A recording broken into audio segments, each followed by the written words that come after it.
My name is Drew Waldron, and I am on with sustainability expert, national security expert, and the first ever Pentagon Chief Environmental Officer, Sherri Goodman. Sherri, thank you so much for sitting down with me. Great to be with you, Drew. Now, Sherri, not many people could say that they were the first ever anything, let alone the first person to take on a major role within the Pentagon.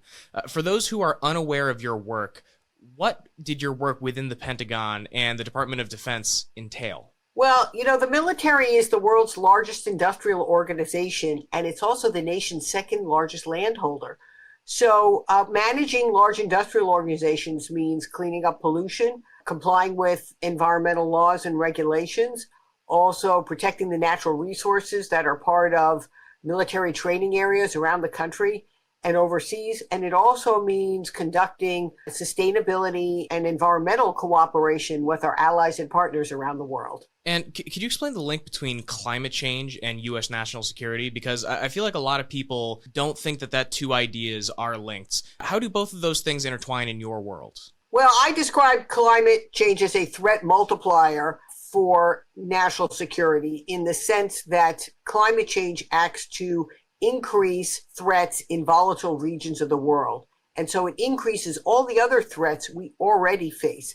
This was the term I coined as part of the CNA Military Advisory Board, which was the first group of generals and admirals to assess the national security implications of climate change almost 20 years ago now. And since that time, the U.S. Department of Defense, as well as many militaries around the world, have conducted assessments of climate impacts on military activities, operational readiness, and geostrategic threats. A geostrategic threat that has been in the news a ton recently, especially with the new Trump administration several months into their term, has been Greenland. Greenland has been constantly in the news. Why is it so important to the Trump administration to focus on Greenland?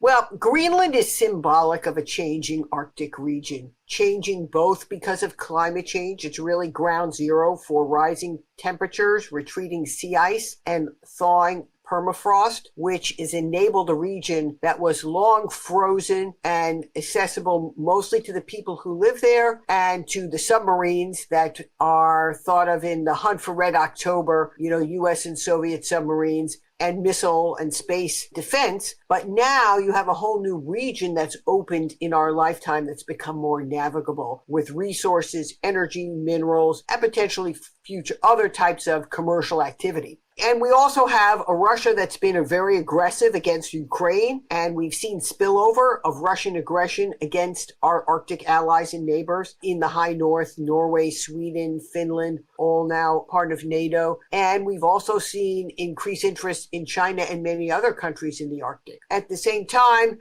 we see Greenland, which is really part of the North American Arctic. When you look at a map of North America, you see Alaska is R10 and Greenland is the 2. Developing closer, more independence from Denmark, but still very much involved in European and high north security, and also working very closely with our Canadian allies as well. And what do you think is the future of both that conflict and Greenland and its relationship to the Trump administration? If you had to predict the next 1 to 2 years of those areas geopolitically, what would you say? Well, we've seen a lot of disruptive politics play out both in our own country and with our allies around the world.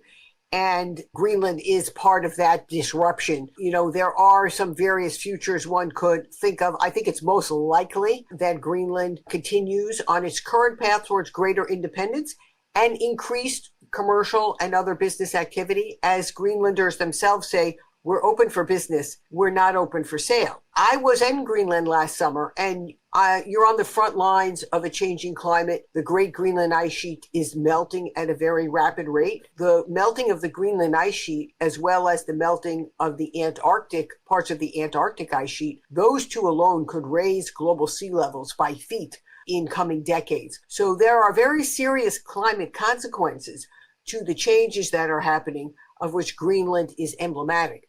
At the same time, we have a people becoming more independent, determining their own future, and developing closer relations with peoples, including our own. As we see in the United States, the first nonstop flights will start this summer from New York to Nuuk, from New York to the capital of Greenland, and that's going to increase the change that is already occurring in the region. Wow. To bring things back domestically, in the last year, we've had so many extreme weather events in the U.S. The storms that are going on right now as we're filming this. I also think of the California wildfires from a couple months ago. What do you think are some of the biggest issues facing U.S. climate preparation events? Well, we are on the front lines today of increased extreme weather events. Hurricanes have become more intense, more powerful, more destructive. Wildfires are spreading further and faster and reaching into other areas, as we've seen the deadly fires in California just in recent months. And at the same time, we have increased flooding across much of the middle part of the country and increased extreme weather events. So we have to understand that that is part of the world we live in today. We have to then develop those strategies and those approaches to be resilient to those changing conditions. And we also have to improve our weather prediction and our forecasting so that we can have better early warning to protect people who are in harm's way.